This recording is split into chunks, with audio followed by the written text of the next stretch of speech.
Rented ফ্ল্যাটের single বেডে শুয়ে ডায়েরিটা নেড়েচেড়ে দেখছিল সৌম্য। কয়েকটা পাতা উল্টে ইউনিভার্সিটির পুরনো কিছু ছবি দেখে হঠাৎ কি একটা ভেবে মুখটা বাংলার পাঁচের মতো করে নেয়।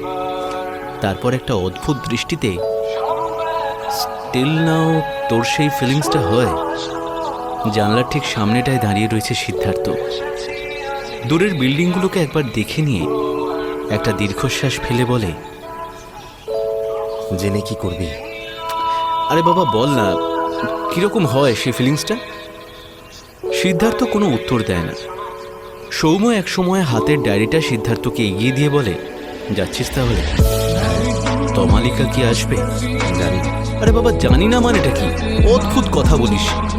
তমালিকা যদি না আসে তাহলে তুই একা একা ওখানে কি করবি? সিদ্ধার্থ আবারও কোনো উত্তর দেয় না, বরং আলতো করে নিজের ঝোলা ব্যাগটা কাঁধে তুলে নেয়। আর অহনা,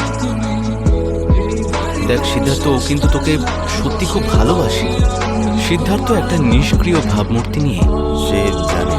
এক কথায় উত্তর দিয়ে দায়সারাভাবে বেরিয়ে পড়ে সিদ্ধার্থ। ডায়েরিটাই তার একমাত্র সম্বল। কি আছে সেই ডায়েরিতে? আছে কিছু জমানো স্মৃতি, সিদ্ধার্থর অসমাপ্ত কবিতা, তমালিকার ফেলে দেওয়া চায়ের দাগ, শুকনো গোলাপের পাপড়ি, কিছু পুরনো ছবি আর গোটা দশেক ভাব সম্প্রসারণ। সৌম্য সিদ্ধার্থর এই খামখেয়ালি আচরণে অভ্যস্ত, তাই আলাদা করে আর ব্যস্ত হয়ে পড়েনি। তমালিকার বিষয়টা সিদ্ধার্থ লুকিয়ে রাখতেই বেশি পছন্দ করে।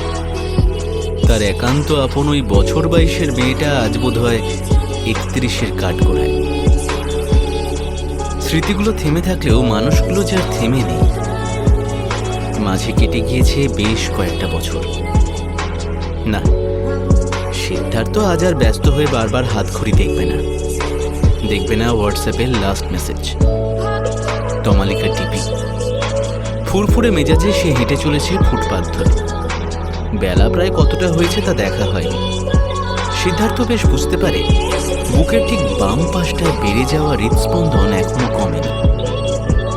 একই রকম ভাবে যেন ধুকপুক করেই চলেছে, ঠিক যেমনটা একটু আগেও রুমে হচ্ছিল। তমালিকা অবশ্য একবার সিদ্ধার্থর বুকে হাত রেখে বলেছিল, এ তো পুরো সেন্সার। বুকের ধুকপুকানিকে সেন্সার বলে সম্বোধন করত তমালিকা। স্বাভাবিক বাংলা অভিধানের তুলনায় তার অভিধানের শব্দকোষগুলো একটু আলাদা হলেও শুনতে তা বেশ লাগত।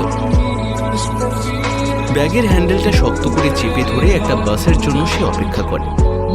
বাস স্ট্যান্ড প্রায় ফাঁকা, শুধুমাত্র একজন ভদ্রমহিলা কানে ফোন গুঁজে কথা বলে চলেছেন। হয়তো সিদ্ধার্থর মতো ওনারও যাওয়ার কোনো তাড়া নেই। কথা বলার ফাঁকে একবার সিদ্ধার্থকে দেখে নিয়ে আবারও ফোনে ব্যস্ত হয়ে পড়েন। একটা 211-র বাস এসে থামতেই তাতে উঠে পড়ে সিদ্ধার্থ। গন্তব্য তার বিলাসপুর, তাই সময় অপচয় না করেই শেষের দিকে একটা ফাঁকা উইন্ডো সিট ঘেঁষে বসে পড়ে সে। পকেট থেকে ফোন বের করতেই দেখে অহনার 3-3টে মিসড কল। চোখ বোলানো মাত্রই অহনার 4র্থবার কল আসে।